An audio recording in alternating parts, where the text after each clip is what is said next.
Welcome. This audiobook is a special project bringing to life the StoryWorth book created for my mother, Laura Jane Thomas, who was born as Laura Jane Graham. I'm Paul Ware, her son, and I'm honored to share her story with you. StoryWorth is a unique process where weekly prompts inspire individuals to share their memories and experiences. These stories are then compiled, edited, and beautifully bound into a personalized hardcover book. This particular book was completed just before the COVID lockdowns began in March of 2020. Unfortunately, during the lockdowns, my mother lost her vision, which meant she was unable to read the book herself. Throughout the book, you'll find additional reflections and comments related to each chapter's theme, contributed to by my sister, Barbara Mervine, and myself. In this audiobook, I will read each of the 53 questions that introduce the chapters. Lisa McDonald will bring my mother's words to life by reading her responses, while Laurel O'Connor will share Barbara's comments. I will also read the reflections I've added along the way. Thank you for joining us in this journey through my mother's remarkable life. Chapter 1. What are your memories of Salisbury, where you grew up? What did you do in the summer and winter? What was it like growing up on the eastern shore of Maryland? In the summer, my close friends spend most of their time in Ocean City. My best friend usually invited me to spend a week or so at their place. Two 12-year-old girls would walk from 11th Street to the boardwalk to the arcade area every night. We would ride bumper cars and the merry-go-round, and the haunted house was a big treat. Also, in the summer, I would go to the library and the movies because they were air-conditioned. At the library, the crankiest librarians always hushed you for the slightest noise. I talked the paper boy down the street into giving me his paper route. I wanted the route mainly because he had a ring with name tags for each customer, and he would punch the tags as he was paid. I wanted to be the official puncher. However, some customers stiffed me, saying, "Come back next week." This job got old very fast, but I kept it through the summer. Years later, I dated the son of the paper editor. My best friend was Mary Elizabeth Ellis. She died very early, at about 25 years of age.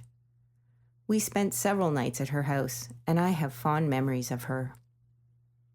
We lived close enough to the school that I was a walker, even in winter.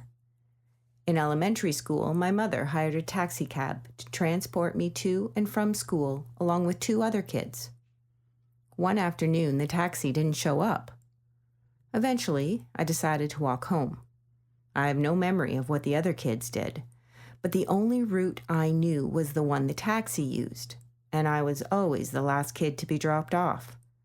So I started out, got lost, and I sat down on the steps at a grocery store and cried. Two men came out, asked me what was wrong, and then offered me a ride home. I accepted, and they dropped me off near my house. I walked home, and my mother was frantic. But all ended well. I wanted a baby brother or sister, and often asked my mother to bring one home from the hospital. Finally, my brother John was born, but my mother was very ill.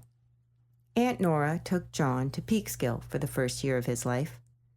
I remember the road with my parents to get him and bring him home. In high school, we had a substitute English teacher, and word got out that he was a Philadelphia Eagles player on the injured list. Every girl signed up for his class, me too, and after school, we would go by his house in high hopes. But alas, my dad was not an official firefighter, but went to all the fires in town. The big fire was at the Majestic Movie House, which burned down because the flooring was plywood with sawdust in between. The other big fire was in the lumber yard. My father wrapped me in a blanket, and off we went. I have hated fires ever since. A big part of my childhood was coping with an alcoholic father. He had problems getting and then keeping a job. My mother made the money as a nurse. My father died at age 72 from a heart attack.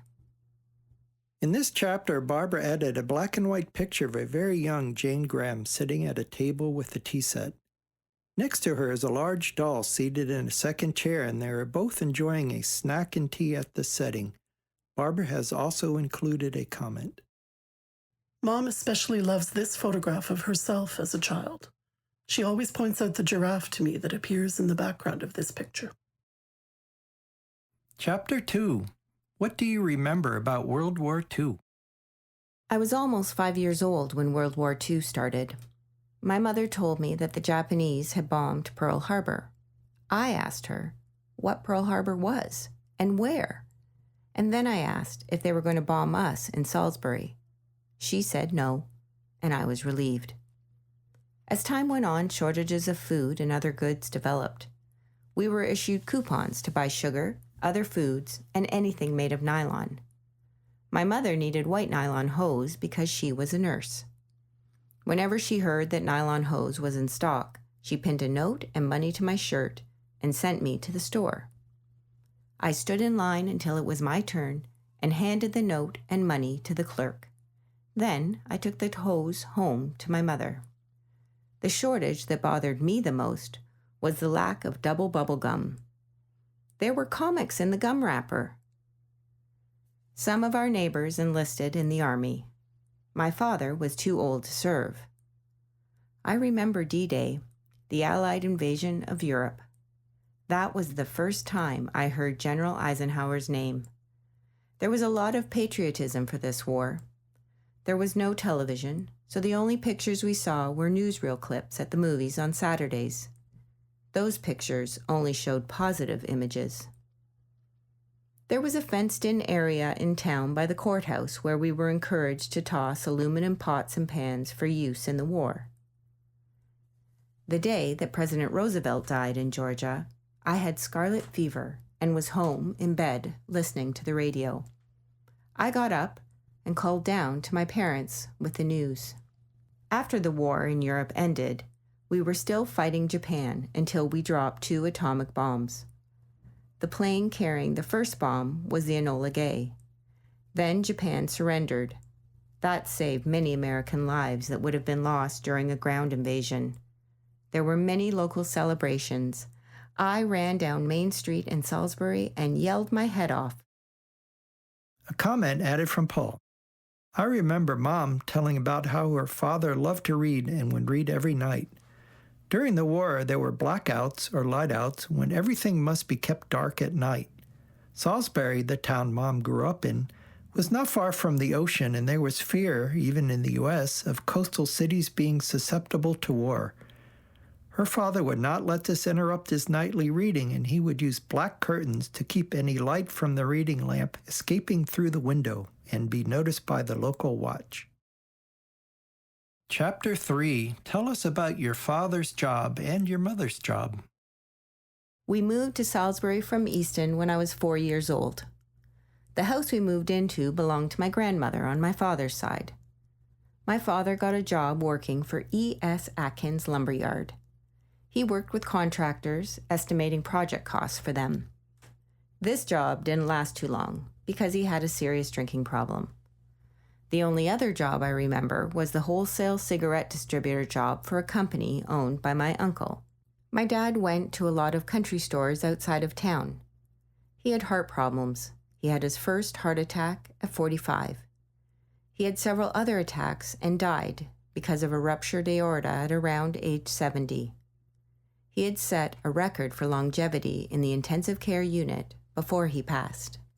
When my mother graduated from high school, the orphanage where she grew up offered to sponsor her for training as a nurse or a teacher.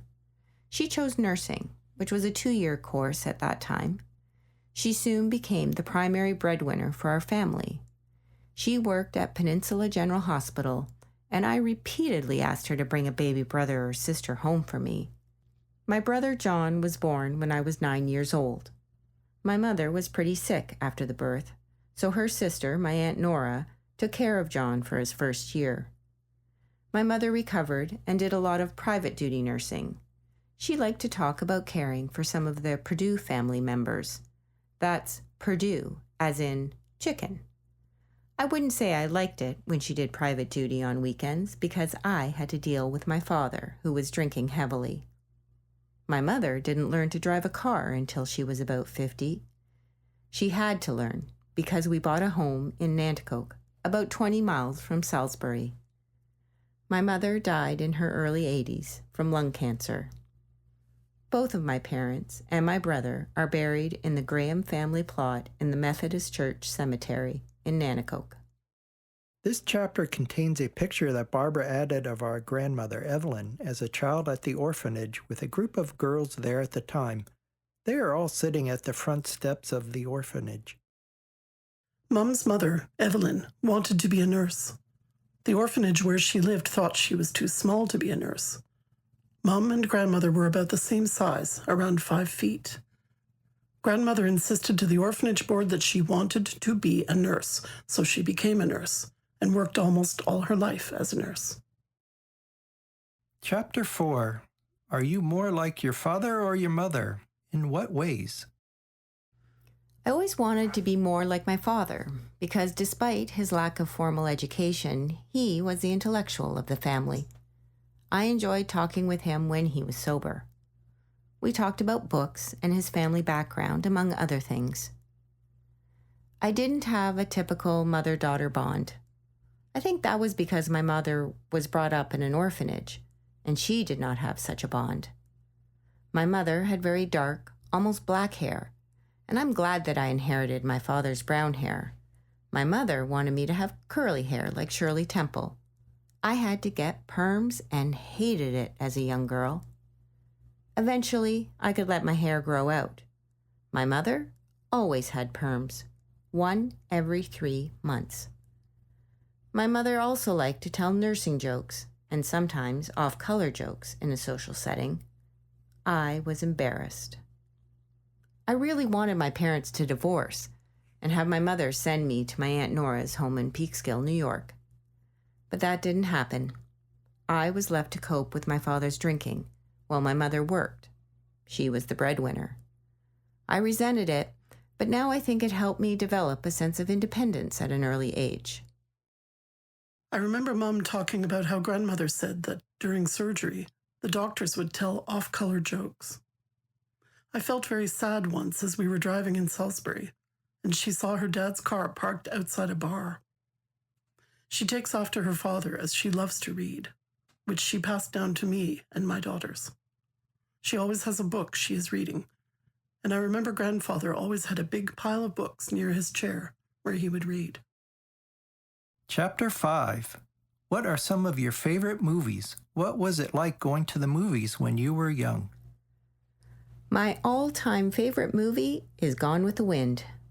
The movie production showing the burning of Atlanta during the Civil War was extremely well done. Clark Gable remains one of my favorite actors of all time. Quite frankly, my dear, I do give a damn. Vivien Leigh played Scarlett O'Hara. She was a British actress who won the role over many American actresses. I had a Scarlett O'Hara doll dressed just like the movie. I don't know what happened to it. My next favorite is The Wizard of Oz. I especially like the scene when Dorothy's house, having been picked up by a tornado, landed in Oz. And when she opened the door, the movie changed from black and white to vivid color. I was astounded and very pleased, and her house had landed on and killed the Wicked Witch of the West. That was a big deal. I went to see it 4 or 5 times, and I really liked the happy ending as Dorothy got back to Kansas with Toto, her dog, and ruby red slippers. My mother took me to see my first movie, Lassie Come Home, the first Elizabeth Taylor movie. It was a sad movie, but with a happy ending, of course. And I have hated dog movies ever since. I was able to walk downtown to the movies by myself and hand over my hard-earned 35 cents for admission. Safety was not a concern. The balcony was reserved for Black people only.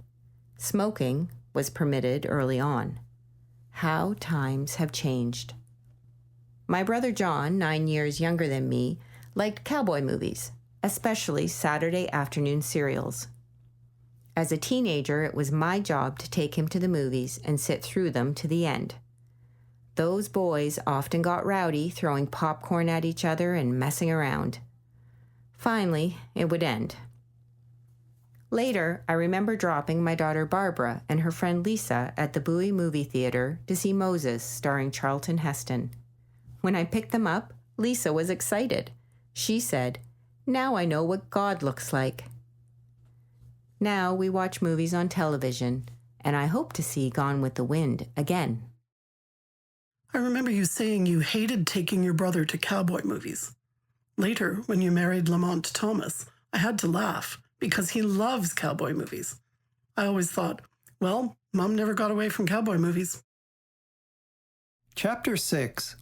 What do you remember from when you went to Peekskill, New York to visit your aunt? Did she have any interesting stories? How did you travel there, and what did you do while you were there? Chores, playing? What do you remember about her? I went to see Aunt Nora and Uncle Fred in Peekskill, New York almost every summer in August until I graduated from high school. I took the train from Salisbury to Grand Central Station in New York City. My aunt and uncle met me there at the information booth, and we drove about 30 miles to Peekskill by car. There were no kids my age in the neighborhood, but there was an elderly Scottish lady, Mrs. Glendenning, down the street, and I would visit her. She had a large weaving loom in her living room and taught me how to tat, which is lace making, but not on the loom. She had a big flower garden, and I helped her with the weeding. My aunt would take me shopping for school clothes near the end of the stay. Aunt Nora would take a nap every afternoon. During that time, I researched the Encyclopedia Kings of England and tried to memorize them. Uncle Fred owned a laundry truck, and sometimes I was allowed to ride with him on his route, picking up laundry from the rich Jewish resorts, and there were a lot of them.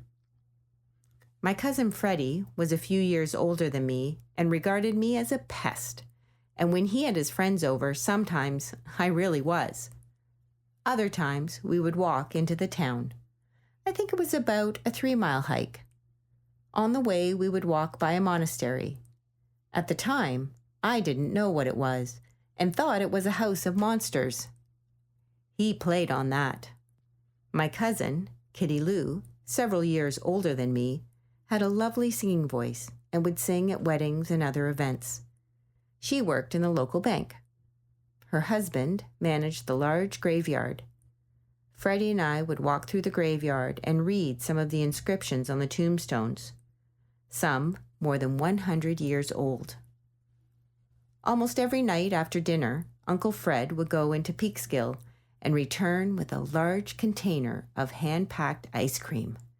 We would each have a big bowl, and it was so good. Their home was close enough to New York City to get the New York television stations. That was a big treat for me, as we could not get those stations in Salisbury, although they did watch a lot of New York Giants baseball. At times, my Sinclair grandfather lived with Aunt Nora and Uncle Fred. Uncle Fred had a part-time job as a bartender and would take Grandpa with him in hopes of marrying him off. It didn't work. He never remarried. Frequently, my parents would drive up to Peekskill to pick me up. My father's car was a Model A Ford. It was a long ride home. Barbara added a photo of Mom's grandfather, Sinclair, standing with his 2 daughters, one on each arm. Grandfather Sinclair, who refused to remarry. Visiting Evelyn and Nora at the orphanage in Easton, Maryland, called the Home for Friendless Children. He would visit the girls there, and they did get a good education. Chapter 7. Which fads did you embrace while growing up? One popular activity was roller skating. A short street would be blocked off, somebody would bring a radio for music, and we would skate. I skated with 3 or 4 girls, and our skates had 4 wheels. The poodle skirt was very popular in the 1950s. The home economics class in high school got involved. My teacher said we would make a skirt in class. I told my mother I needed fabric, so we went downtown and bought fabric with houses on it. In class, I cut it out and sewed it together, but one side had the houses displayed properly, the other, well, they were upside down. And my mother made me wear it, at least once to school. It was a fad gone bad. In elementary school, we celebrated May Day. A queen and her court were elected. I got elected to the court, but a blonde girl with curls was the queen. Chapter 8. Have you ever won anything? At my high school senior prom, there were a number of door prizes awarded at the end of the dance. We all waited anxiously as the prizes were given out. Finally, we came to the grand prize. The announcer paused, drew out a slip, and then called out my name, Jane Graham. I had won a brand new wristwatch. My friend, Jane Younger's dad, owned a jewelry store in Salisbury and donated the watch to the dance. As I recall, I kept the watch for a long time, although I really didn't use it much, and I can't remember what happened to it. In another story, Mom mentions winning a Halloween costume contest. She was George Washington and was very convincing. Chapter 9. What's the first major news story you can remember living through as a child? The first major news story I remember is the attack on Pearl Harbor. My mother told me Japanese planes had bombed Pearl Harbor. My first question was, are they coming here? I was scared. My mother assured me we were safe. Our lives went on pretty much as normal for a while. Later, there were shortages as we were on a war footing. One thing I really remember is the appeal for aluminum in any form. Pots and pans were in big demand. We were instructed to toss them into a fenced yard at the courthouse. Another big project was collecting the aluminum wrappings from cigarette packages and creating a ball to contribute to the war effort. The aluminum was to be used to build new ships. When the war ended, with the help of 2 atomic bombs dropped on Japan, there was a big impromptu celebration all over the country. I ran downtown and had a great time. My participation mainly was watching adults holler, scream, and form an unorganized party. Much later in life, I went to Hawaii and visited the Pearl Harbor site. We could still see the sunken battleship Arizona. Allegedly, 30 bodies remain in that ship. Barbara added a picture of our mother as a baby in a carriage along with the following comment. You have lived through a lot of history. I remember you telling us your dad had a Model T for a car. You did not like having such an old car. But the world has changed a lot since you were the baby in this baby carriage. Chapter 10. How do you like your name? What significance does your name have for your parents? Is there any other name which you would have preferred? I was named after my father's mother, my paternal grandmother. Her name was Laura Jane, I think. Graham. When I was 9 or 10, my grandmother and aunt would pick me up on Sundays after Sunday school and take me to their house. I had a cousin named Harry, and Grandma would read stories to us. Harry and I promised each other we would get married when we grew up. But other things happened. I have always used my middle name. That's what my mother called me, so that's what I answered to. When I came to work for the FBI in Washington, I was called Laura, because that was my first name. At the start, sometimes somebody would call out Laura, and I just kept on working. Then they would call again, maybe louder this time, and I would respond, realizing they were calling me. My FBI friends called me Jane. Because I was born on Christmas Day, I really would have liked to have been named Holly or Carol. Barbara has added a comment which I will read myself. I remember seeing an invitation to your birthday party where everyone was going to go on a hayride. You told me that it was very cold. I also remember going to church on Christmas Eve and people joking about you having the same birthday as Jesus. I wanted to say, "She's heard that joke before." When Evelyn was born in early January, I tried to make sure her birthdays were special, as I remembered your stories about having a Christmas birthday. At the end of this chapter is a picture of Barbara and me standing in front of a Christmas tree at our Bowie, Maryland home in 1967. I'm wearing a plaid shirt and Barbara is wearing a long sweater with her characteristic wide grin. Chapter 11. What stories have you been told about yourself as a baby? From a very early age, I had a mind of my own. I could throw some good fits and add stubbornness to the mix, but I basically got away with it. I don't remember much in the way of punishments. I had a live-in nanny from early on, and I didn't like my mother going off to work. The nanny was Margaret Cheesam, a local farm girl. I don't remember much about her other than that she moved to Florida after she left us. I was about 5 then. I really don't recall too many stories from my mother because I never really bonded with her. More resentment about her going to work. Later, I realized how important her breadwinner role was, as my father had alcohol problems and couldn't keep a job for very long. I wanted a baby brother or sister and repeatedly asked my mother to bring one home from the hospital. "They must have some extras," I told her. I also sometimes watched for the stork making his deliveries, but I never saw him. When my brother John arrived, I was very happy. But our mother was sick, and Aunt Nora in Peekskill cared for John for his first year or so. Finally, we drove to New York and returned with him. Chapter 12. What do you remember about your brother who was much younger than you at home? What did you like most about him? As I've previously written, I really wanted a brother or sister. Many times I pestered my mother, who worked at the hospital, to bring an extra home. "They must have spares," I told her. Finally, she came home with John, but my mother had complications, and John spent his first year with Aunt Nora in Peekskill. Finally, we drove to New York and brought him home. I don't have many memories of John as an infant, but when he was in first grade, my friend Mary Lynn and I had to babysit him.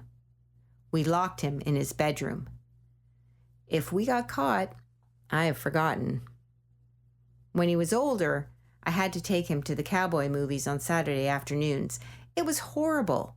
Often they were serials, and we had to come back the next week to find out what happened. But we got through it. The Nanticoke Volunteer Fire Company held a Thanksgiving fundraiser every year. Our father and John carved the turkeys for dinner. One of my favorite memories of John involves a Halloween prank he and others played. At that time, retail stores issued stamps to be pasted in a book and then redeemed for merchandise. A big "We Give S&H Green Stamp" sign suddenly appeared one day in front of Messick's funeral home. I was glad to have a brother, but we were never really close because of the age difference. I'm very grateful that John stepped in and handled the care of our mother as she got older. This chapter includes a picture of Mom's brother John as a young boy. He's dressed in a full cowboy outfit complete with a hat and toy gun in the holster. He's also holding a fishing rod. Standing beside him is his mother, holding up a string of 3 fish that they caught. John has the biggest grin on his face. Chapter 13. What hobbies did you do as a child, such as learning to dance? As a kid, I had a number of hobbies. Remember, there was no TV at that time. One summer, a neighbor taught me how to knit argyle socks. When I went to Peekskill in August, Aunt Nora's neighbor, an elderly Scottish woman, would have me help her weed her garden.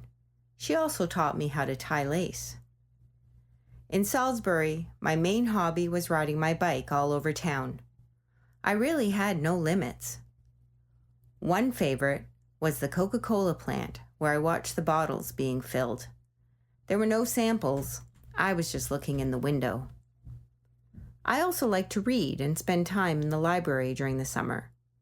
Also important, The library was one of the few buildings in town with air conditioning. My favorite books all had something about the history of Egypt. The librarians did not like kids. I frequently took myself to the movies.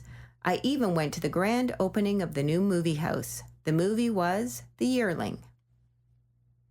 I had a small flower garden. Our next-door neighbor, Mr. Peters, gave me the seeds.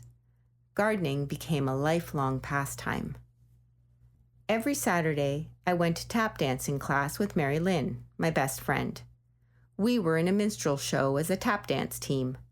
We didn't win anything.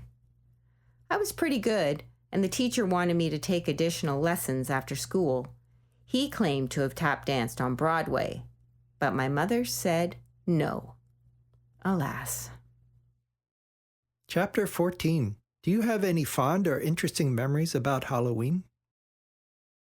As I remember, we did not go trick-or-treating as kids, and they did not do anything about Halloween at school. However, there was a Halloween costume parade down Main Street in Salisbury.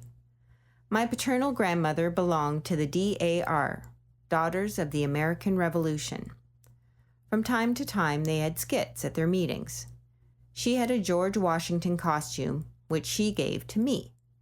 My mother made a white wig out of cotton batting. I entered the costume parade in that costume, and I won.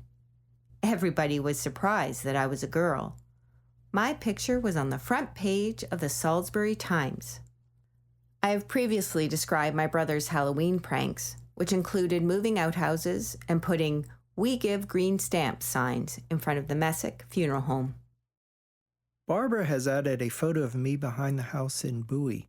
I'm wearing a knight costume complete with a wooden sword and cardboard shield with a checker design. You always made sure we had real costumes. I'm not sure why Paul is dressed as a knight, but that is a really good costume. When I grew up, the girls also had to have real costumes. I was lucky that my mother-in-law was very good at sewing. Most of the costumes she made were passed on to other parents for their children. They were always a big hit, but I was clear. Mom said children need a real costume, not a bought costume. Chapter 15. If you could choose any talents to have, what would they be? One talent I would really like to have is the ability to play the piano well. I tried to learn the notes when Paul took lessons, but it just didn't work out. Paul's musical interest turned to guitars. Barbara learned to play, sort of, but quit after learning some Joplin tunes. Mark was into drums, and that became a lifelong interest for him. I also wish I had the ability to do better in mathematics. I took an accounting course in high school and got through it somehow. I took the homework across the street and asked Mr. Phippen for help. Good choice because he was a CPA. My geometry teacher promised to pass me on condition that I never take another of his classes. It was a deal. I also wish I had learned French. I took one Latin semester, but that was too much memory work. On the positive side, I am glad I always got very good marks from the art teacher. I particularly liked the freedom to paint whatever I chose as a subject. I was also proud of my tap dancing. I took lessons from a man named Jackie Trial.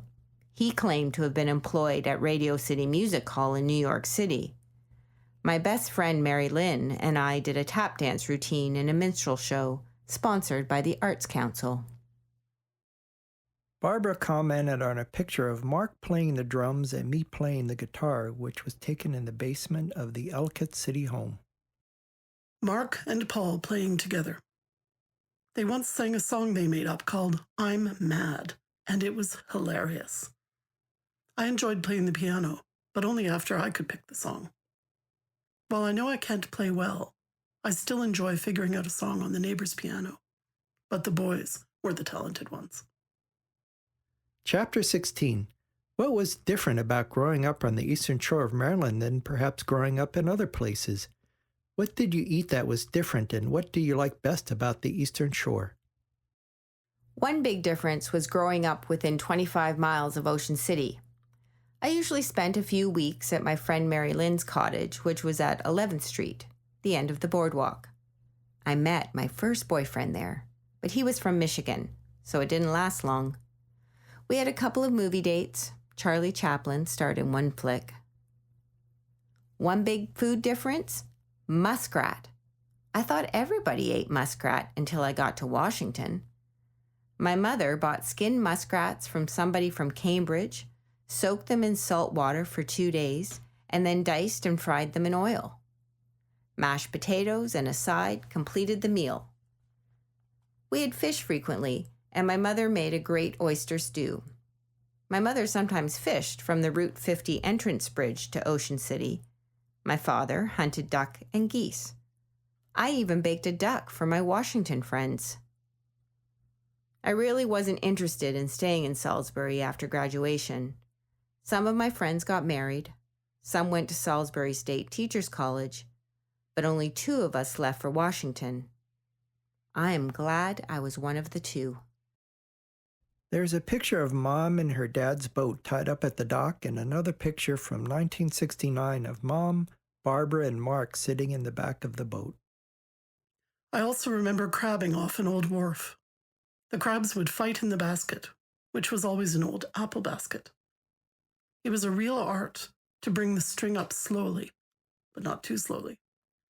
If you went fast, the crab would have figured it out. If you went slow, the crab became full and left. Paul and I became very adept at catching crabs. But nothing was worse than a jellyfish sting. We'd be swimming, and if one got you, it hurt. Mom and Grandmother knew how to fix the sting. We had a lot of fun on this boat. You could sit up front, and that was fun. When we visited my mother's family in Nanticoke, Maryland, we were introduced to some of the Eastern Shore cuisine. I loved the fried soft-shell crabs, and we would go to the wharfs on the river to catch some crabs. This consisted of tying chicken necks onto the strings as bait and using a net to nab the crabs that clung to the necks. Chapter 17. What is one of the bravest things you have ever done, and what was the outcome? My growing up years were not traditional. As I mentioned before, my father had a problem with alcohol, and there were times when he didn't come home after work. My mother worked the 3 to 11 evening shift at the hospital in Salisbury. The bravest thing I did at age 10 or 11 was to call my Uncle Henry and ask him if he knew where my father was. My father worked for him. Uncle Henry was married to Aunt Sarah, my father's sister. I knew this call would alert others that we had a problem. As a result, Uncle Henry urged my father to join Alcoholics Anonymous. Actually, he really put the screws on him to do so. My father joined, and the membership lasted about 2 years. It really helped the whole family. I know it must have been hard for you, as your dad's drinking even shortened his life. I wish he had been able to stay sober, but I remember you telling me about how he had to give up many of his dreams, as his father died while studying to be a doctor. One thing of interest is how strong the women had to be. As you mentioned, his aunt helped out financially. But he also had to go to work as a congressional page to help his family. Still, that is no excuse for a child asking for help to find her father. I think you are so strong because you had to be strong at far too early an age. Barbara also had an additional comment, which I will read myself. Grandmother, who was very small, had the job as a nurse that helped support the family. This meant, Mom, you had to take on far more responsibility than other children your age. As you mentioned, few of your friends' mothers worked. Barbara also added this comment. I'd also like to include a story here about Grandmother Ware. She really liked you, and she was always kind to me. When you left Dad, she pulled me into her kitchen in Shamokin and asked about you. This was so touching to me. I was able to reassure her. She then said you were very brave, and there were times she wished she had the opportunity to start over, but that it was very hard to do in such a small town. I think she was very happy in her life, especially as you both like animals. But she always wanted me to reassure you about how you were doing. She was the only member of Dad's family who ever asked. It meant so much to me always. At the end of this chapter, Barbara included a photograph of Mom with our two grandparents sitting in chairs, taken in the backyard of the Bowie home. Barbara added, "Two wonderful grandmothers, and I think I inherited Grandmother Sue's hair. No gray. So I have one more thing to be thankful for her." Chapter 18. How did you get your first real job and leave home? What was it that attracted you to the job? My first real job was with the FBI in Washington, D.C. The FBI visited a number of high schools on the Eastern Shore to recruit clerical employees for jobs in the fingerprint department. There weren't many applicants, only 2 of us out of a senior class of about 200 boys and girls. The other girl, Betty Gladden, and I both received job offers. I wanted to leave home because it was apparent that my parents couldn't afford college. My father was not happy that I was leaving home, but my mother understood my desire to get away. The FBI made living arrangements for us ahead of time, in a rooming house 2 blocks from the United States Capitol. My parents drove me to Washington and dropped me off at the rooming house. There were other new recruits in the same building and a similar one across the street. On Friday nights, we had some good parties. But some of the recruits quickly got homesick and left to return home. At work, we spent all day in a very hot room typing information on fingerprint cards that came in from police departments all over the country. The most famous name I recall typing was for Leonard Sly, better known as the King of the Cowboys, Roy Rogers. Because of my secretarial training in high school, I was promoted to do secretarial work on the 2nd floor for the head of the fingerprint department. I worked the 3 to 11 shift. That is where I met my first husband, who worked across the hall for an insurance company that handled only FBI employees. One Friday night, a group of us left work at 11 and crashed an embassy party. That was my first drunk. I don't remember how we got home. Probably one of the guys from the department drove us back. I worked for the FBI until I got married, about 2 or 3 years after I started. My first child, Paul, came along quickly, and I was a stay-at-home mom. You were a stay-at-home mom, but that is a tough job. I always remember you volunteering for school activities and at church. Barbara has a comment about a professional picture taken of all 3 children in 1968. Barbara and I are dressed up, and a young Mark is sitting on our laps.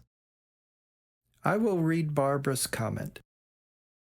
Paul and I were very close in age, and I remember you once told me if I had been born a boy, you would have left me at the hospital. Chapter 19. What was your experience like living in your first apartment with other women in Washington, D.C. when you were young and single? My first real apartment, after a few weeks at the rooming house, was a basement apartment about 2 blocks from the rooming house. Betty Gladden, a high school roommate, and I moved into it when she arrived a few weeks after I did. It was July and a sweltering summer in Washington. Needless to say, we did not have air conditioning. Betty's parents brought up a big fan, which helped a lot. We kept the windows open while we were at work. The windows had screens, but one day we came home to find that the screen had been slit and the fan and some luggage had been stolen. My graduation pictures were in the luggage. That's why I don't have any. The FBI recruited from many high schools and arranged rental apartments for the recruits. Some got homesick very quickly and left. One guy had a convertible and would drive us to Glen Echo Park, which had a big swimming pool. This was in 1954, and it was the first time I had seen black people in the same pool as white people. I didn't know whether I should get in or not. I did, but I didn't tell my parents. We lived close enough to walk to work and back. The fingerprint section was in a separate building from the Justice Department. We really weren't concerned about safety issues, even after our screens were slit. We lived there for about 2 months and then moved to a furnished apartment near Bowling Air Force in D.C. Transport to work, then, was by bus. There were lots of good-looking guys at Bowling. Some rented apartments in our building. We made friends and had parties. One guy and I hit it off, and he asked me to marry him, but he was getting out of the service and wanted to return home to Maine. I declined. I did not want to live in Maine. I was living there when I met my first husband, who worked for Samba Insurance and was located in the same work building. He lived many blocks away on 16th Street. He didn't have a car, so he went home, and his father helped him buy a second-hand car, which he brought back to Washington. That helped out a lot. We dated for a while, and then got married and moved to Virginia. There is a picture of Mom holding Barbara as a baby in front of the Virginia apartment. This is the apartment complex in Culmore, Virginia. I've always been rather proud to have been born in the District of Columbia, as it says on my passport. Chapter 20. Tell me about your first job and whether it met your expectations. What surprised you about it? In the summer of 1954, my parents drove me to Washington, D.C. after I accepted the FBI's offer of a clerical job in the fingerprint section. On the first day of orientation, they told us what to expect, the routine and the rules. What I remember most about the rules was, you can't let a boyfriend spend the night. Another rule was to dress modestly, no flashy or revealing clothes. Initially, the job was to type information on fingerprint cards that came in from police departments all over the country. I don't remember what the information was at this point. One card I really remember is Roy Rogers, because I had to take my brother John to see every Roy Rogers movie ever made. One surprise was receiving latent fingerprints from accident sites, particularly plane crashes. Sometimes we even got cut off fingers, and the examination staff tried to identify the victims.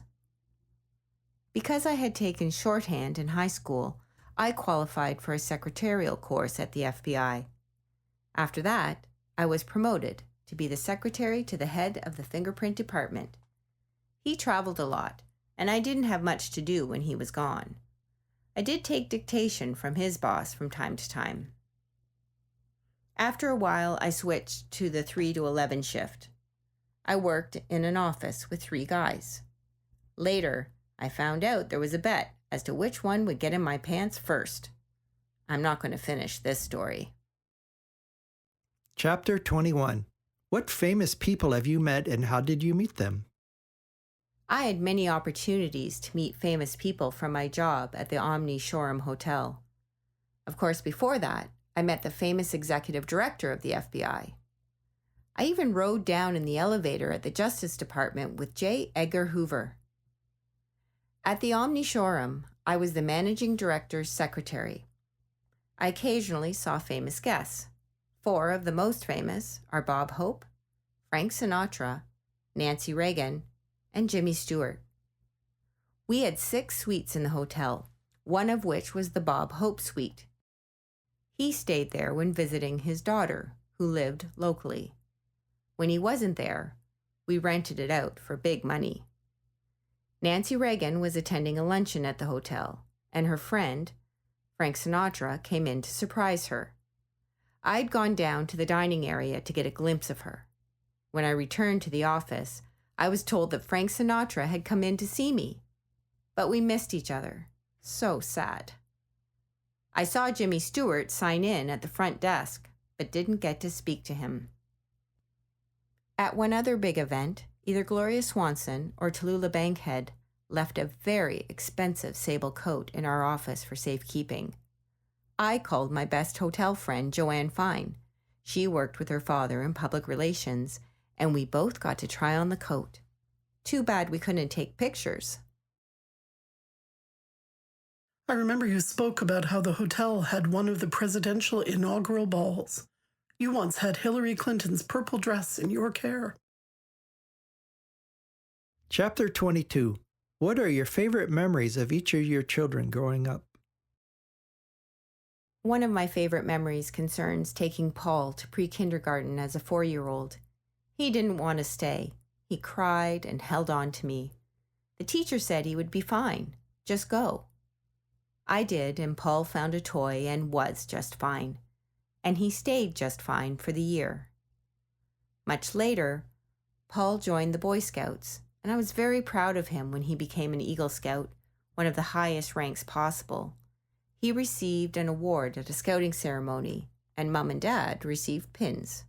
One favorite memory of Barbara involves a major snowstorm when she was just over 1 year old. I bundled her up in a tiny snowsuit and took her outside. I thought she would love it. Wrong. She hated it, and I had to bring her back inside. As a teenager, Barbara had to wear a body brace because of a curvature in her back. It was certainly not easy for her, but she found some other girls who had health problems, and they got through it together. Mark was my happy baby. He was always smiling and enjoyed life. After the divorce, Mark was about 10, I had him every other weekend at my apartment in Laurel. One weekend, we took a trip to Point of Rocks in western Maryland and went tubing, water rafting. Mark bravely jumped into the big inner tube and soloed down the rapids. I was so proud, and Mark enjoyed the experience greatly. Later, Mark had some issues in high school. Late in his senior year, he called me and said, "I've had it. I'm quitting school." I replied, "Over my dead body." He stayed in school and graduated. I was very pleased and proud of him. This chapter includes a picture of myself and another of Mark in our teenage years. There is a picture from 1969 of Mom, Mark, and Barbara fishing in the back of Grandfather's boat in Nanticoke. Barbara has a fish on the end of her rod. Another picture shows me about 2 years old in Nanticoke, with Mom sitting in a wheelbarrow. She is looking at me, and I am looking at the camera as if to ask, "What am I supposed to do now?" Chapter 23. Tell me about one of the best days you can remember. One of my best days was when my parents drove me to Washington, D.C. to start my FBI job. I was leaving a small town, Salisbury, and going to the big city. Unlike some of my classmates, I didn't want to stay in Salisbury, get married, and spend the rest of my life there. I was always glad I had the opportunity to leave Salisbury and establish my independence. During those days, I had some good times and made new friends. I had my first drink by crashing an embassy party. Comment added by Paul. This story is one of those that highlight common traits between my mother and myself. My thoughts immediately jumped to the day when I went away to university for the very first time. I could not wait to experience the independence of being on my own and testing my abilities. In my case, I was not trying to leave what I felt was a difficult home life, although there were parental strife at home at the time, but more of a yearning for independence due to my feelings of being underestimated. I think Mom, knowing she had to get away, and also taking the opportunity offered to go live in a big city and have a job at the FBI, set her apart from the other young women who were too afraid to leave home. I'm very proud she did so, even though I enjoyed visiting the Eastern Shore and spending part of my childhood enjoying crabbing, swimming, and boating. Chapter 24. What is one of your favorite trips that you have taken, and what made it great? I've gone on several trips, including Hawaii, Greece, Holland, and Australia. Many of these were with my sister-in-law, Betsy Craigs. Prior to these trips, I went to England and Scotland with the Mervines. Evelyn was 3 years old at that time, and Ainsley had not arrived. The Hawaii trip was a cruise with a friend named Gladys Woods. We'd met at an exercise class. We flew to California and on to Honolulu. From there, we got on to the cruise ship. The thing I remember most is going by an active volcano at night. The flight back was an all-nighter, and I hated it because I couldn't sleep on the plane. The Greece trip was with Betsy. I liked Athens, but I was disappointed by the graffiti on the buildings. We saw the Parthenon, which was on top of a big hill. They were in the restoration process, so there was a lot of construction equipment around. From Athens, we went to the island of Crete on an overnight boat ride. Two things about Crete. There were a lot of gypsies with a very different lifestyle, to say the least, and there were no animal controls, lots of loose cats, and some dogs. Betsy and I bought Meow Mix to feed the cats.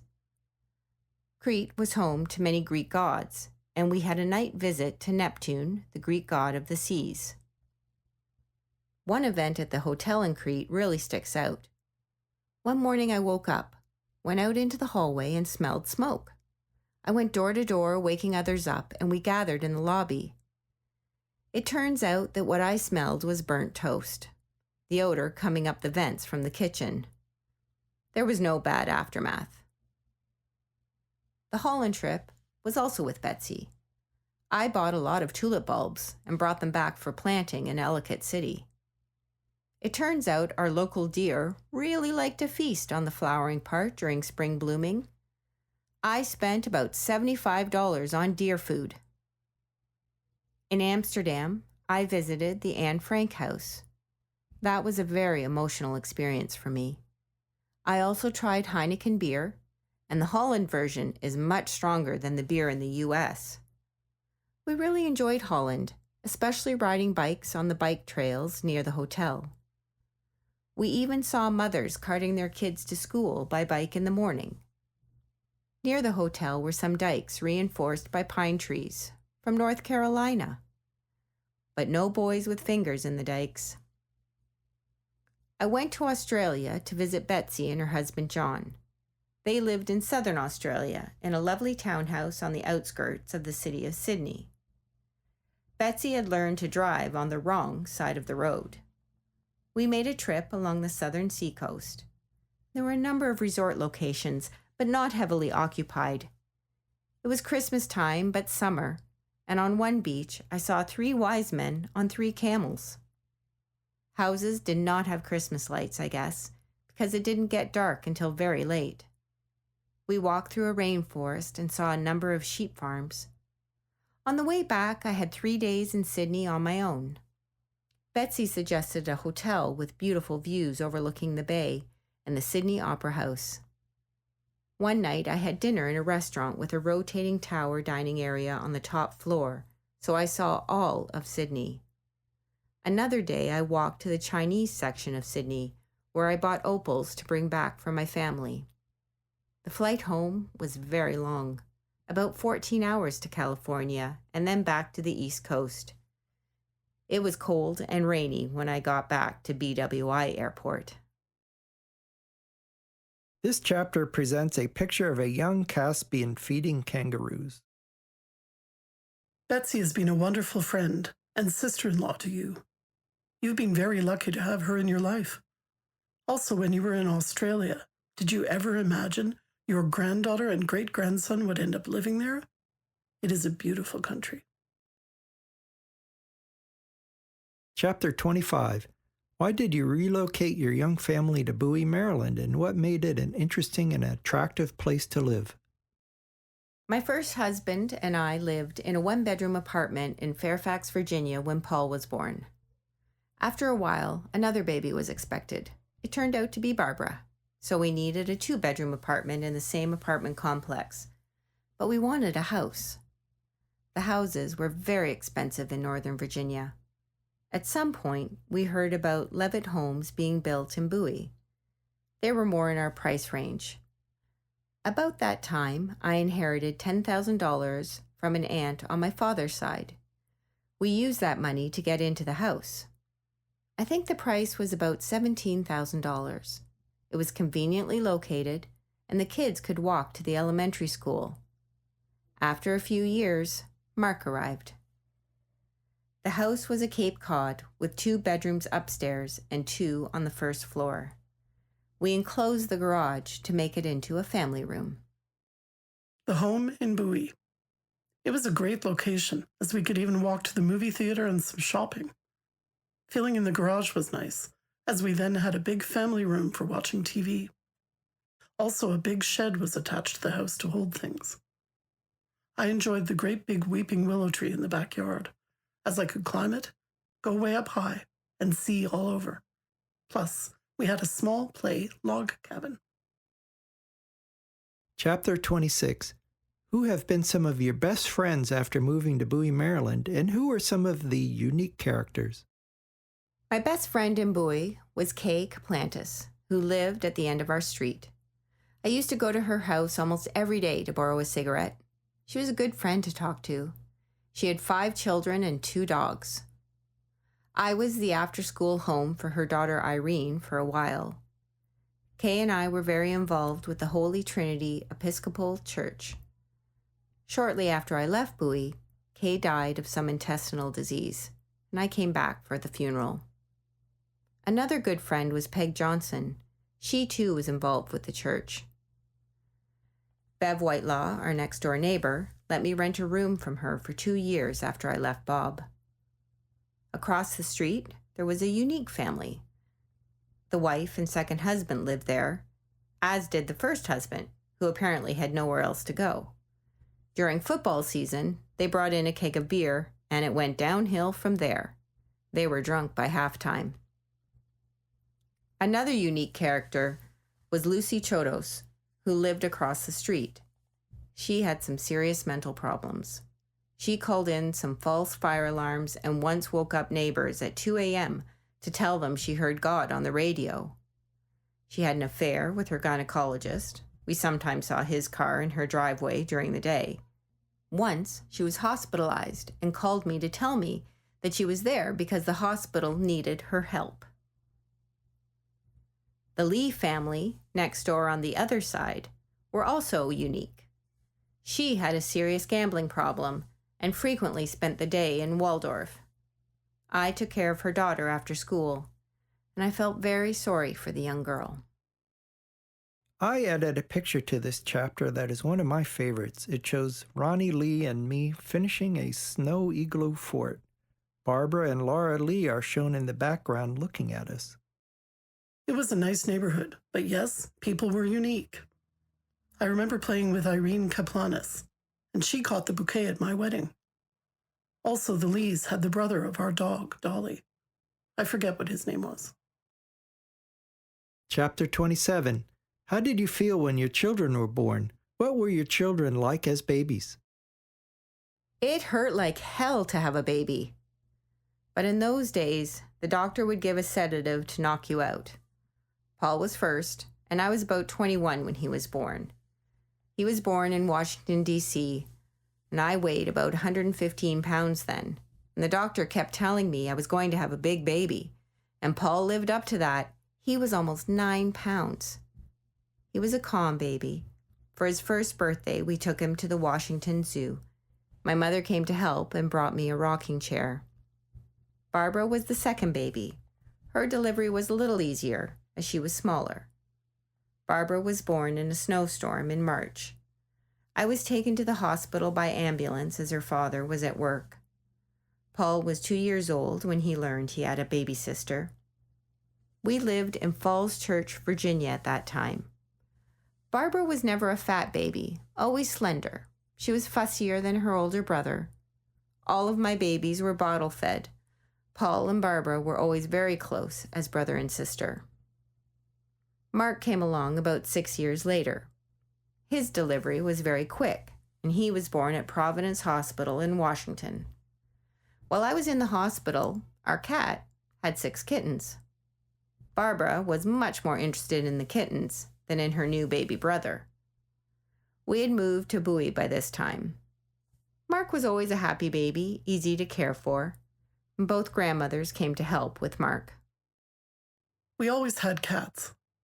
I remember our cat Tippy had kittens when Mark was born. We weren't sure what to make of him, but Mark was a very good-looking child.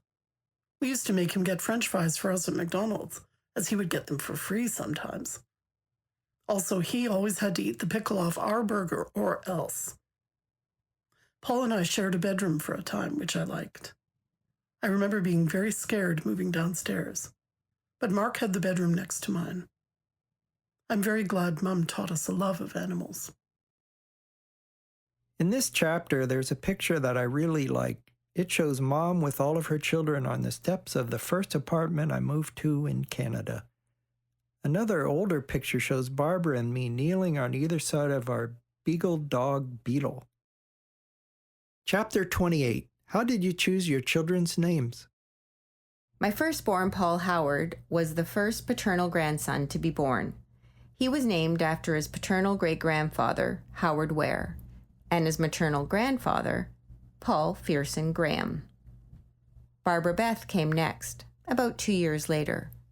Her name was a name her father and I liked. Barbara might have preferred Catherine, with the nickname of Kitty. I believe Kitty is the online name she now uses. Mark Robert followed several years later. His first name was also a name we liked, and his middle name is after his father. This chapter contains another favorite picture of me at about 2 years old. I am in the yard at Nanticoke, hanging from the grapevine arbor railing. Chapter 29. What choices have you made in raising your children? One of the first big choices was whether to have Paul repeat second grade. He had started school too early, so we kept him back a year. That brought back memories because I had repeated third grade. The big choice for Barbara was the scoliosis cast when she was about 14. As a high schooler, that was tough for her. As it evolved, she and a few other girls with issues became friends. One, Lisa, became a very close friend. The big one for Mark came later. He was having some problems at school, and late in his senior year, I got a call. "I'm quitting school. I've had it." My answer was, "Over my dead body." His father and I got some tutoring help for him, and he graduated. The biggest decision involving all three kids was obviously the decision to end the marriage. Paul was off to college, but Barbara and Mark were still at home. I moved in with Beverly Whitelaw, a divorcee who lived next door. I was there for about 2 years, and Barbara joined me for the last 6 months. Then, when she started at PG Community College, we shared an apartment near the college. It was so nice of you to let me share an apartment with you. I had a tough time getting along with Dad then. I added a picture in this chapter showing Barbara and Mom. The picture is from our Bowie home, and I believe that must be one of our favorite pets, Tippy, as a kitten. She gave birth to 3 litters of kittens, each time in my bedroom. As with our dog Dolly, our neighbors Elise next door had the sibling to Tippy who was the alpha male cat of the neighborhood. Chapter 30. What is your favorite animal? Which pets do you consider your favorite, and what memories of your past pets still make you laugh and bring you joy? I like cats and dogs equally. My first almost pet was a Cocker Spaniel from the kennel. It was to be a birthday Christmas present, but on Christmas Eve, the kennel burned down, and all the animals were lost. Growing up, I really don't remember any pets. After my parents moved to Nanticoke, my dad had a Chesapeake Bay retriever named Jim, but I had moved to Washington by then.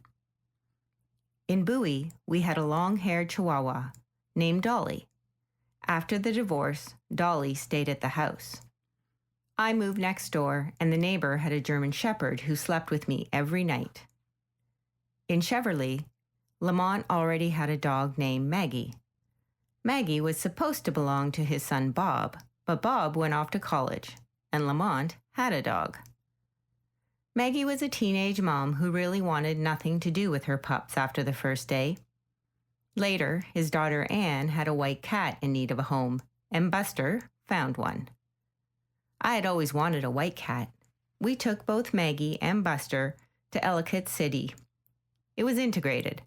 Black dog, white cat. Now, at the lodge, I have an orange cat named Scooter. I got him a year ago from PetSmart, where he had been a rescue cat. He was about 6 years old then. Scooter wakens me every morning with meows. "I'm hungry. Please get up and feed me." Barbara commented on a picture from the 1970s with all 3 of us sitting with our pets, Dolly the dog and Crystal the cat. I will read Barbara's comments. Dolly was a very good dog. She was very quiet in the car and would just sleep. Dolly would go to the grandparents with us sometimes. Grandfather Ware would sing "Hello, Dolly" to her, and she would get very excited. But she bit Aunt Jeannie, and I didn't mind. Chapter 31. What advice would you give mothers today about raising children? Drawing on your experience as a mother, preschool teacher, and helping Ben and other children, what do you think today's children need to succeed? Parenting today is different from when I was a child. There seem to be many more dangerous opportunities for children and parents to cope with. One example is social media, which is readily available to kids of all ages. Parents have to cope with all these side effects. Sometimes parents feel they have no control over what their kids are exposed to. Kids today are more world savvy than when I grew up. For example, my parents didn't get a television until after I left home for work in DC. I did get to watch TV while babysitting at a neighbor's house. We got our news from the radio and newspapers. Parents need to spend quality time with their children, reading stories, taking short family side trips, and certainly being interested in their school activities. It meant a lot to me when my mother attended PTA meetings. Parents should emphasize positive things to their children, with praise whenever they deserve it. Parents should also be aware of the progression of their children's maturity and confidence in themselves. One of the biggest responsibilities of parents is to instill responsibility in their children. Responsibility for school, work, and home chores, respect for others, and much more. Parents should strongly urge their children to confide in them, and then not be too judgmental. It's a tough job. Good luck. I remember how you made sure we went on short trips on the weekend when raising Evelyn and Ainsley. The Luray Caverns were very spooky, but also exciting to me. Ainsley especially enjoyed visiting Howe Caverns as a child. Of course, you had enrolled us in a book club, where wonderful books would appear in the mail. Plus, we would go to the library. I also cannot forget, you have always insisted children learn to swim. Evelyn was so bad at swimming that I did what you did with me. I hired a private teacher. Ainsley also had a lesson, but was much faster to catch on. Chapter 32. What are your favorite books? What type of book did you enjoy reading as a child and as a young woman, and what do you like to read now? As a child, my mother used to read books to me. Sometimes she read Bible passages. My favorite childhood book was The Little Train That Thought It Could. I memorized the whole book, and my mother made me give a recital at a PTA meeting at school. My cousin Harry had a World Book for Kids series, and I read lots of them. A bit later, I read the entire Nancy Drew series. I also read children's books, such as The Silver Skates.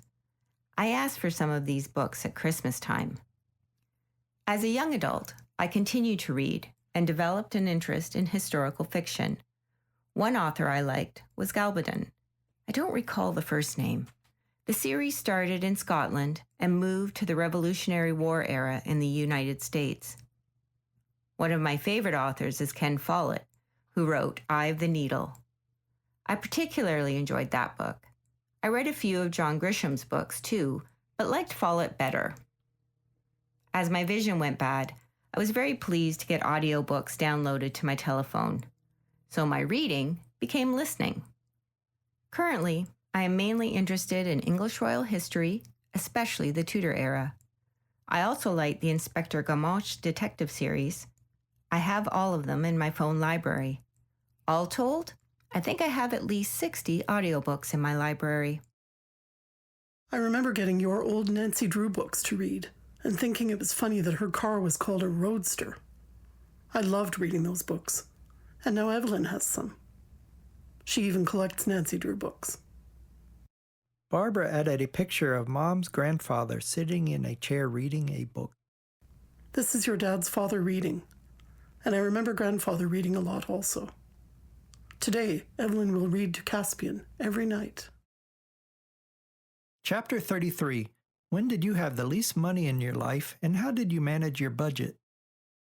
I really don't remember any time when I felt threatened by having no money. In the mid-1980s, my apartment rent kept going up, and I was worried about being able to stay there. But things progressed, and I moved into Cheverly with Lamont. I turned the apartment over to Mark without telling the landlord. I never kept a budget, never balanced my checkbook, I didn't tell Lamont about that, and never went broke. When I was divorced, Bob helped me get a credit card, for which I am grateful. I remember it was tough when you were first divorced, but you were always upbeat and optimistic. It was a great lesson for me that something will happen and that I should sort of laugh at the rough times. I remember sharing an apartment with you. Thank you for that time. And we only had lawn furniture to sit on. We didn't complain, and that apartment was full of roaches as it was across from where the trash cans were.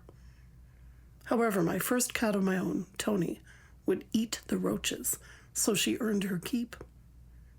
We weren't supposed to have a pet, so you were very nice to help me get the cat. She lived for over 20 years and was a wonderful part of my life. But I never remember you complaining. However, when you married Lamont, and I saw how careful he was about money, I was very happy. I knew he would take good care of you, and he has. Plus, he has helped a lot of us with our taxes. Chapter 34.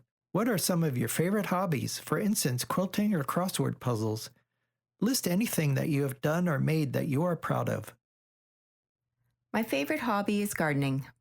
As a young girl, I was told that I took after Aunt Alice. She was my grandfather's sister.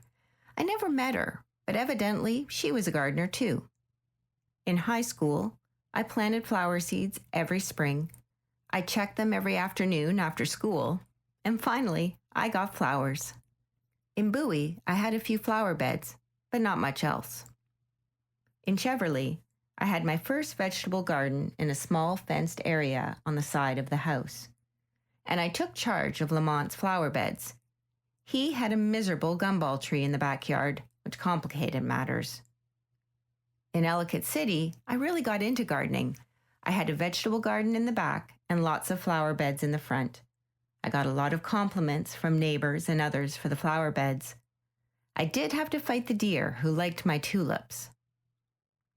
Other hobbies include quilting. I was in a quilting guild for many years, and my biggest accomplishment was a large quilt which I gave to Evelyn and Jackie as a wedding present. I've always been an avid reader, mostly historical fiction, with an emphasis on the Tudor era in England. I'm very pleased that I learned about audiobooks so that I can continue my reading, which is now listening. I also like the Inspector Gamache series, a Canadian detective series set in Montreal. Here at the Lodge, I'm a member of the Current Events Group, which I really enjoy. We have some very interesting discussions. I'm also in the book club, and of course, I get to socialize.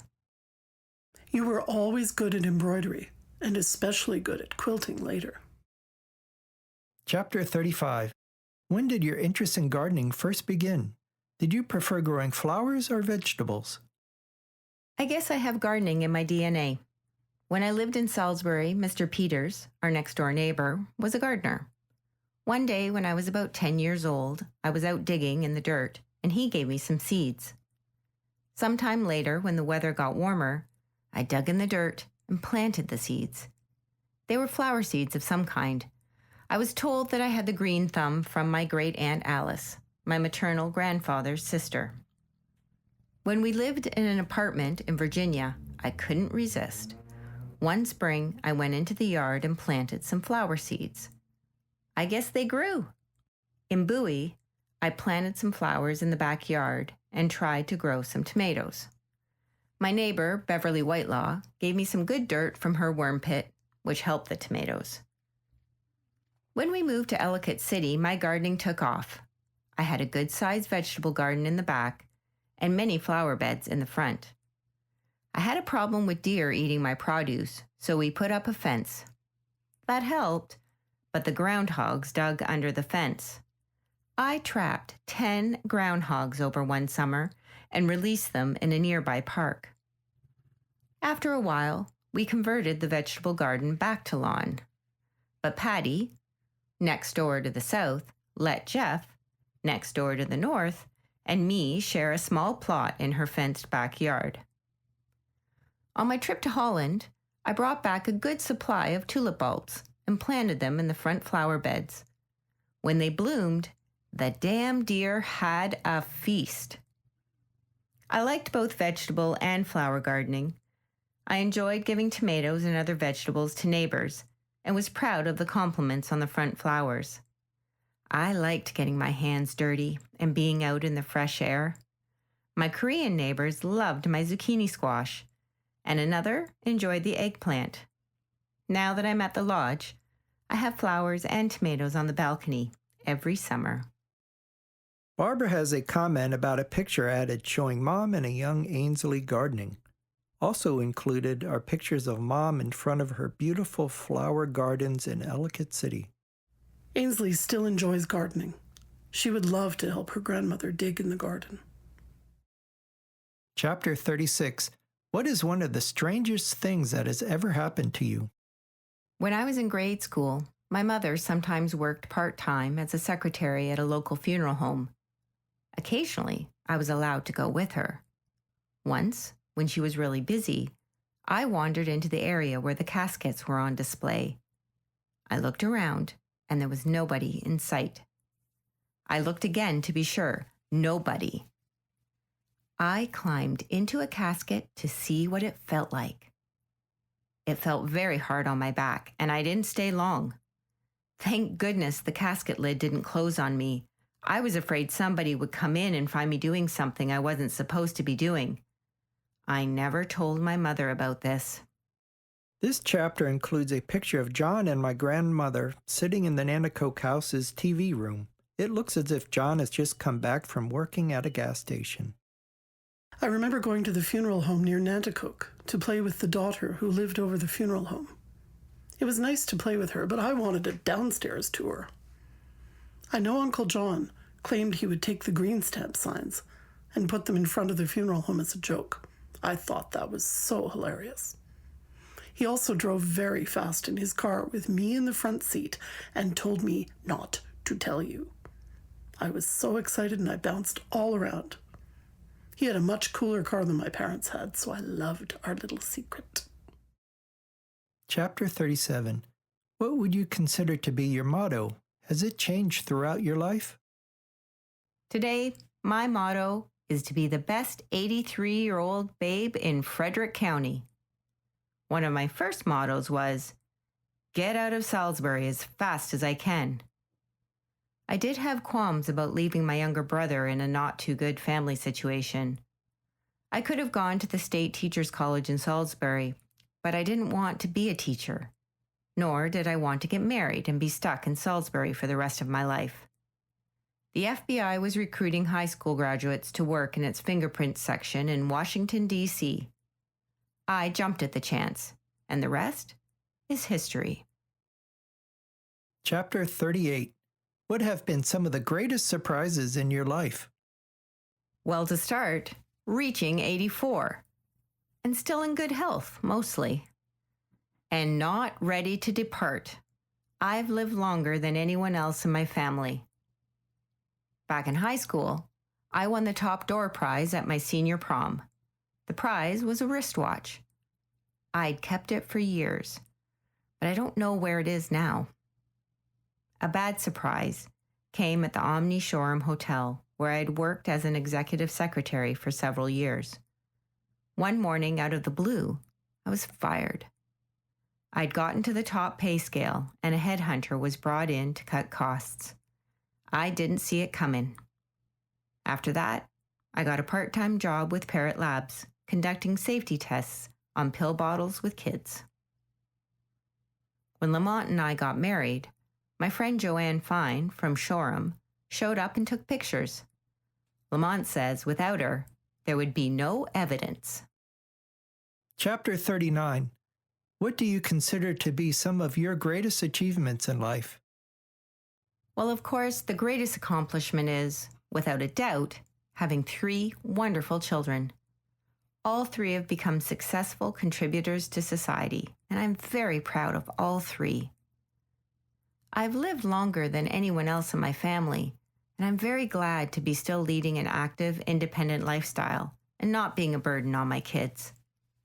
While growing up, I had to adjust to having an alcoholic father. My childhood really wasn't like that of my friends. However, the experience contributed to my independence and self-reliance. I am also proud of my career at the Omni Shoreham Hotel in Washington, D.C. I was on my own for much of this time and supporting myself. I'm very proud of the associations and friends I developed through active membership in Parents Without Partners. It was a good social contact for me. I'm very pleased and proud of my 4 grandchildren. All live many miles away, and I've not seen as much of them as I would have liked, but I am proud of all of them. And don't forget the newest addition, a great-grandson living in Australia.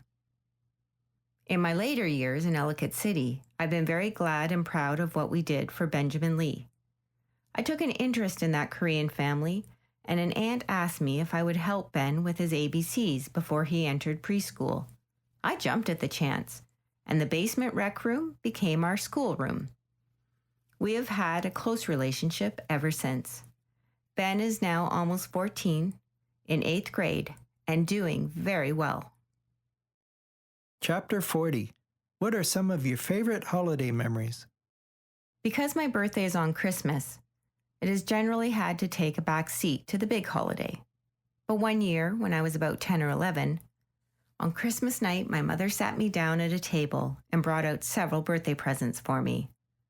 One was a book I had wanted, but didn't get from Santa, titled Hans Brinker and the Silver Skates. I was very happy to get it, and I really enjoyed reading it. One Christmas Eve, I had wanted a sleigh ride, but no snow. A friend's dad had an open truck with straw in the bed. So a bunch of us, boyfriends included, rode around and froze to death. Sort of. Christmas dinner was always at Aunt Sarah's and Uncle Henry's. Aunt Sarah was my father's sister. They always made me say, "I don't like liver, but I eat it," in a southern drawl. Fortunately, liver was not on the Christmas menu. The big deal about going to their house? We got to drink Coca-Cola. My cousin Harry also had a large model train layout in the basement, and I enjoyed going down there and playing with it. Harry let me run the train. My grandmother, my father's mother, also lived there. We called her Goggy. In those days, Christmas trees were real. There were no artificial ones. My father would get one and put it up on Christmas Eve. My mother and I would decorate it. We used a lot of tinsel as decoration. One bulb would always blow on the string of lights, and we had to scramble to find a replacement bulb. Barbara added a comment to a 1966 picture showing her and me holding up empty Christmas stockings. You always made sure we had a great Christmas. I remember someone coming in after they thought I was asleep, putting the stocking on the foot of my bed. Chapter 41. Who is the wisest person you've known? What did you learn from them? Wise is a word that is not used much anymore. My interpretation is a person who has the ability and skills to handle certain situations. One person I respected was Charles Taylor, the Episcopal priest where we lived in Bowie. He helped me and others in the congregation to renew confidence in ourselves. Some of us were in challenging situations and needed help. In my case, I was able to separate, get a job, and fend for myself. Growing up, I considered many of my teachers to be wise. For example, my chemistry teacher was wise enough to cut a deal with me. "I'll pass you if you promise never to take another chemistry class." I really liked Father Taylor also. He would always take the time to talk to me, and I remember I always enjoyed his sermons. He did one with a toy skunk. You pulled the string and it talked. He said that too often we just said what we were supposed to say, but not what we wanted to say. Also, one time you took me to a play about black poverty. It was very moving and was some type of church event. When we drove through Washington, D.C., you always pointed out to me the small yards the children had to play in and how poor they were. It was done nicely, and I appreciated what we had and knew I wanted to work to make the world more fair. Thankfully, that has also been passed down to my daughters. We were Episcopal, as Grandmother Evelyn had been raised with her sister Nora in the Episcopal orphanage. Grandmother looked up to the bishop who lived there and would tell me ghost stories he would tell the girls at summer camp. It was rather lucky that she did go to the orphanage, as she was able to finish school and get a career. The boys who went out to work with family members did not get as much education as the girls. Chapter 42. What is the most memorable meal you have ever had? In the mid-1990s, I had extensive intestinal surgery, and when I was released to go home, I had restrictions. I couldn't eat solid food for several weeks. During that time, my appetite was always there. I was hungry and couldn't eat. Nutrition was from a bag. Fluid went down a tube to my stomach. But shortly before Christmas, I was cleared to eat after my checkup. For Christmas dinner, I had turkey, mashed potatoes, and trimmings. It was wonderful. I've always enjoyed many kinds of seafood, but that Christmas dinner remains at the top of my list. That was quite some surgery. I also remember you telling me that whenever you turned on the TV, there seemed to be a food commercial. Also, you said you kept winning free coffee and food items at the local bookstore. Barbara also included a photo of me at the back of Grandfather's boat with a fishing rod cast over the back. Here is Paul catching some seafood from the boat in Nanticoke. I liked fish, but my favorites are still soft-shell crabs and Maryland crabs. Chapter 43. What are your favorite meals and recipes? What do you like to make and bring to potluck or church suppers? As a child, my mother cooked muskrats from time to time. This was complicated. She bought a muskrat, soaked it in salt water for 2 days, and then fried it. I enjoyed it. I thought everybody ate muskrat. My father liked liver and onions. I did not, but I had to eat it. When my parents moved to Nanticoke, we would catch crabs, and my mother would make crab cakes. At the church in Bowie, we had a catering service as a fundraiser.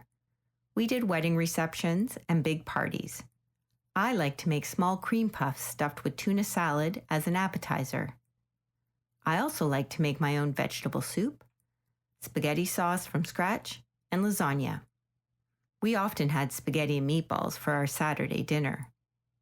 My favorite meals now include a rack of lamb, prime rib, and soft-shell crabs.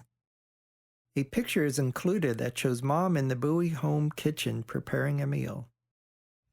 You were always cooking in the kitchen. I loved to watch you make your famous pumpkin pie with the little pumpkin on top. Chapter 44. What were your experiences involved with politicians and political campaigns? My first husband was involved with politics for a while, but then became disillusioned with its nastiness and mostly quit. During the early days, he was involved with local politics and was a Republican. He would take the children, mostly Paul and sometimes Mark, out to distribute political literature from door to door or at polling places on election days. I was not a Republican, but registered as one. Later, I became involved in voting days as a Republican representative with Howard County. This paid $260 for election day, so I thought that was a good deal. I eventually became the chief representative. Our job was supervising, doing the paperwork, and calling in the voter information. Sometimes the voters were in the wrong precinct to vote, and they would need to be directed to their correct location. Some instructions for voting had to be given to those in need. Of course, extra paperwork had to be done for that. Since Howard County was largely Democratic, and I was registered Republican, even though I would vote Democratic, I would be among the few almost always selected for the job. It was always interesting to see which of my neighbors voted and which did not. There were some additional comments from Mom, which I will read now.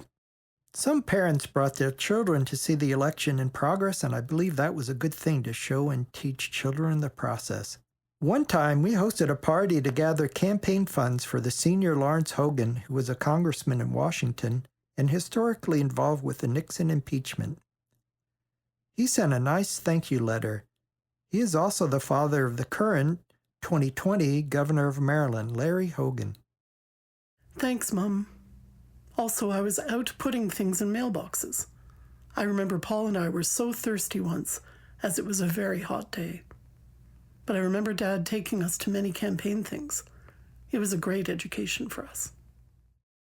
I found out that the fundraiser mentioned in this story is not for Lawrence Hogan, but for U.S. Senator Charles Mack Mathias. Chapter 45.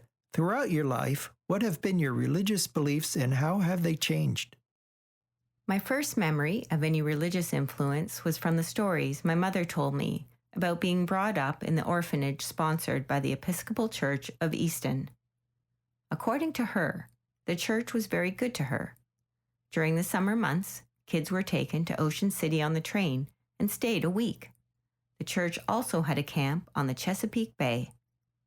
As a child, I went to the Presbyterian Church Sunday School in Salisbury with my cousin Harry.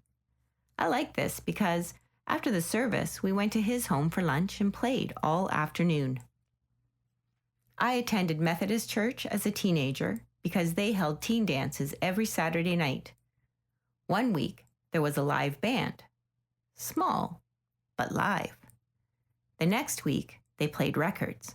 That's where I learned to jitterbug. I was very active in the Episcopal Church in Bowie Holy Trinity. I served on the vestry, occasionally taught Sunday school, and worked a lot on the catering side, which was a significant moneymaker for the church. In summary, religious activity served as a social outlet for me. Barbara has added a picture from Easter 1968. It shows Barbara in her Easter dress, flower in her hair, holding a very young Mark in the backyard of the Bowie home. Dressed up for Easter Sunday. I remember the church was really a great social experience for all of us. I liked that it was very old and had stained glass windows.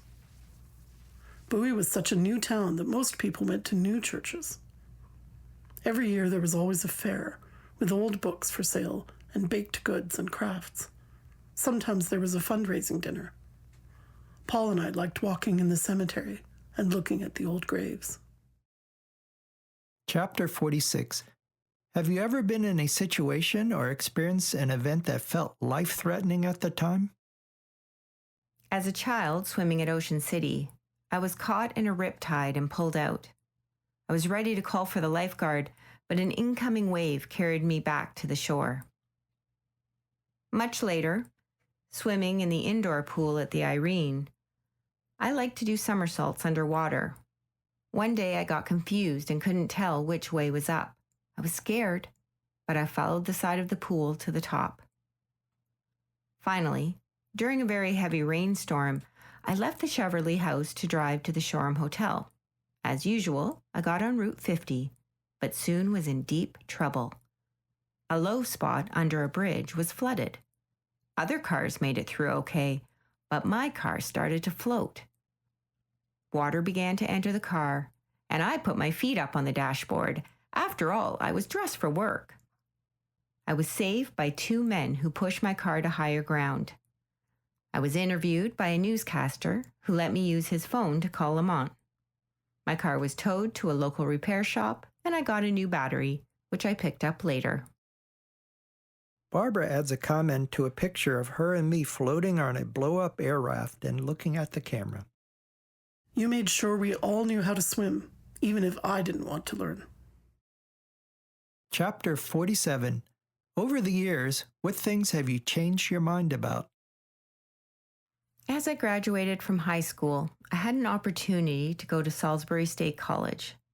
Teachers urged me to attend college. My parents had repeatedly told me earlier that they could not afford college.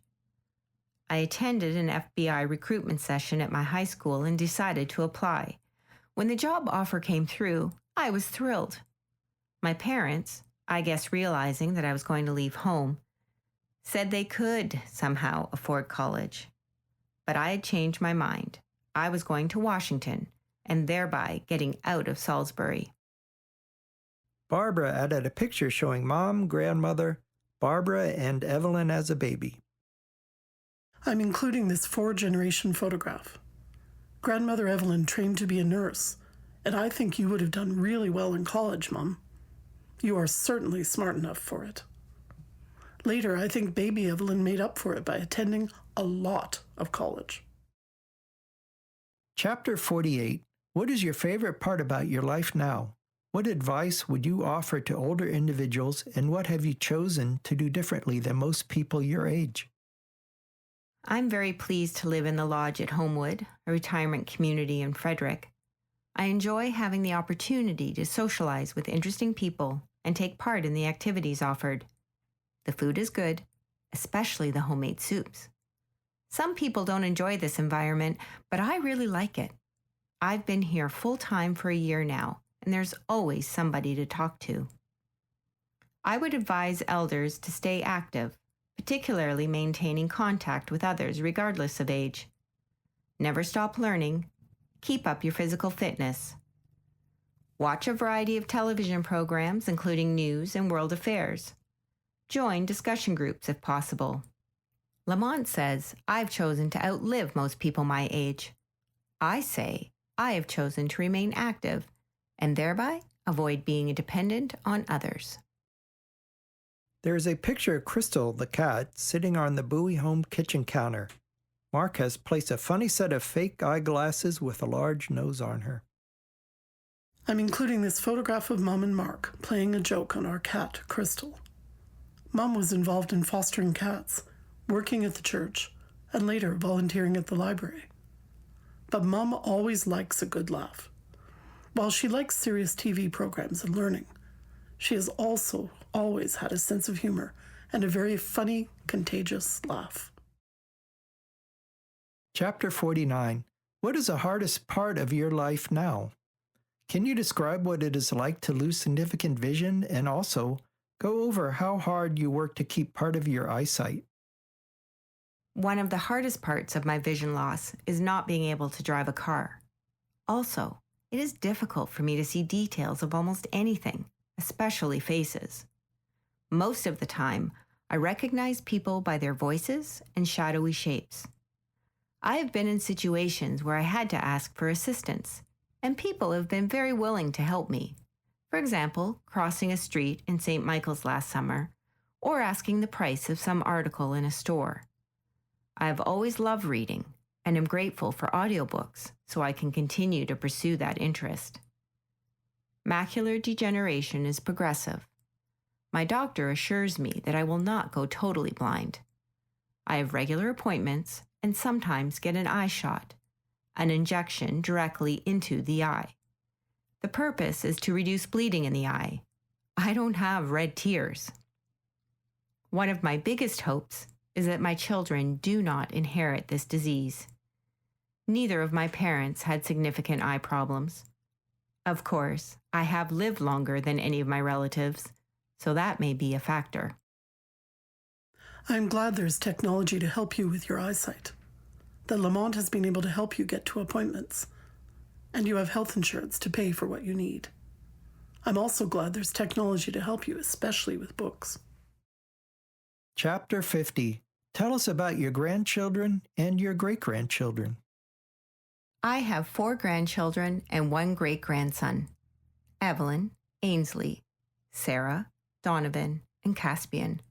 I dearly love all of my grandchildren and my great-grandson. I'm sorry that my family lives far apart today and I don't get to see them very often.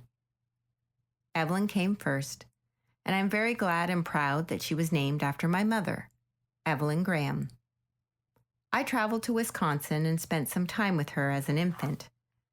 I proudly saw her graduate from prep school. She went on to Dartmouth and MIT, and more about her later.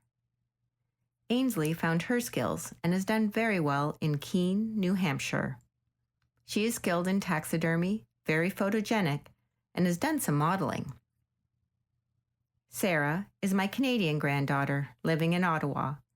She's a college graduate and very smart. She's been to Maryland and was one of our first overnight guests at the lodge. In a telephone call earlier this year, she expressed an interest in returning, and I hope that once this virus stuff is over, she will be able to do so. Donovan is my Canadian grandson, also living in Ottawa. I really enjoyed our email exchanges in the early years. I hope Donovan can further his musical talents, which is a significant interest, and I would welcome him here as well. Caspian is one of my favorite subjects. He is 2.5 years old and is showing an interest in numbers. A year or so ago, I sent him a cash register. I've had some brief phone conversations with him.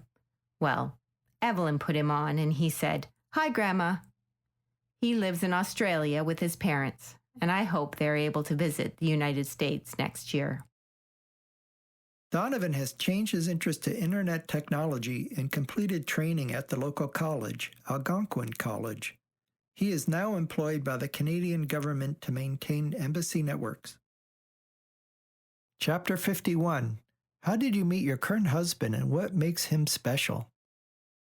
I met Lamont at a Parents Without Partners Halloween party.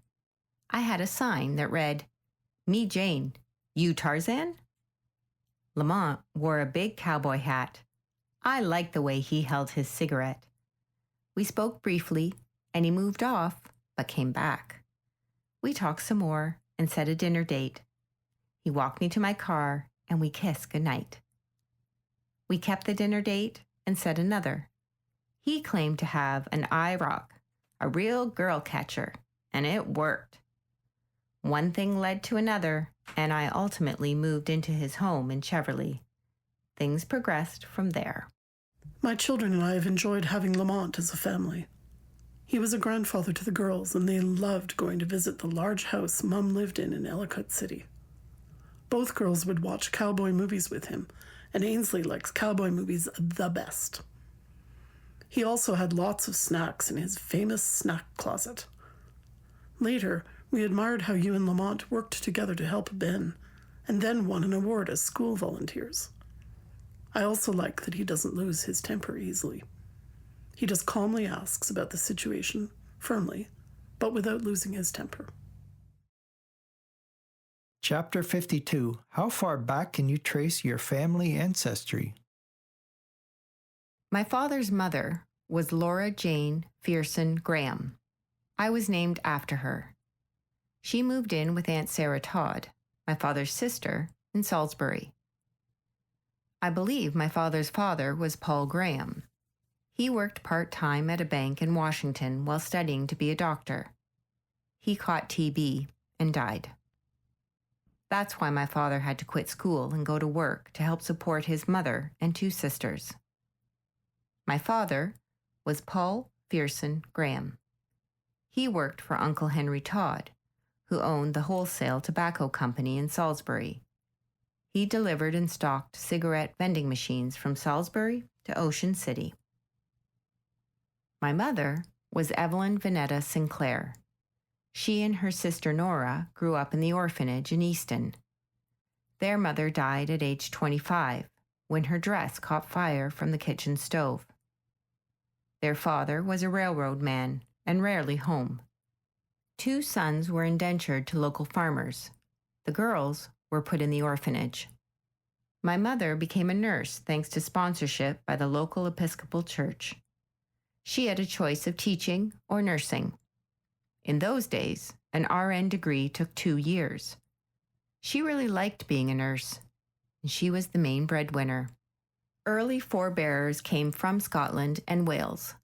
Family oral history says the great-grandfather landed in Baltimore, hit the first pub, and headed east, not west, when he sobered up. Hence, the Eastern Shore. Barbara comments on a picture she added showing 2 women with mandolins. Grandfather Graham's mother and aunt, when they were younger. I do not think they could really play the mandolin. They were just pretending. Barbara has also added 2 orphanage photographs, one of the whole group at the beach and another in front of a teepee. Orphanage photographs. It wasn't easy, but the girls in the family got to attend school and had help finding a job. Chapter 53. Please share your family's history in America, including when your ancestors arrived, where they lived, and what they did. Also, as this is your final question, please summarize your life and thoughts. On my father's side, we go back to the Revolution. His mother traced his ancestry back and was a member of the Daughters of the American Revolution, the DAR. On my mother's side, we came over from Wales sometime in the 1800s and became oystermen on the eastern shore. We settled on Poplar Island. It no longer exists, a victim of soil erosion. I think there is some effort or project to restore it. For many years, there was a Sinclair reunion in Preston, Maryland. John and I attended many of them. I consider my life somewhat unusual. My childhood was not really normal because of my father's drinking problem. That atmosphere helped me develop independence. After high school, I was glad to leave home and go to Washington and work at the FBI. My first husband and I married and moved from Virginia to Bowie to raise our family. I worked at Holy Trinity Church as the church secretary for a number of years. After the divorce, I stayed close to my children. I've lived longer than anybody else in the family. I'm very glad I've had the opportunity to know my grandchildren and great-grandson. Many pictures are added to this chapter. Barbara commented on a picture taken at a Graham family reunion.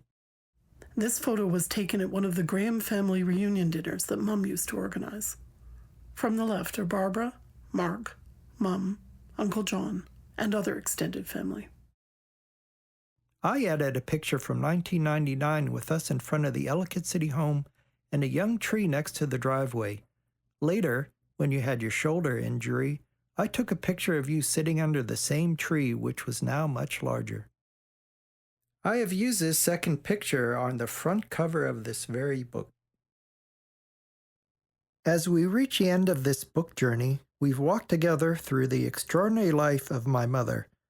Though she may no longer be able to read these words, her spirit resonates through the stories and reflections captured here, a lasting tribute to her remarkable legacy. Her bridal gown. The other, years later, sitting on the couch in our Bowie home with her 3 children. Mark is about 4 years old, which places a moment in 1971. The captions read, "A very pretty bride," and "A great mom also." I hope this story has brought you closer to the heart of a woman who lived with a grace, purpose, and enduring love for her family. Thank you for listening.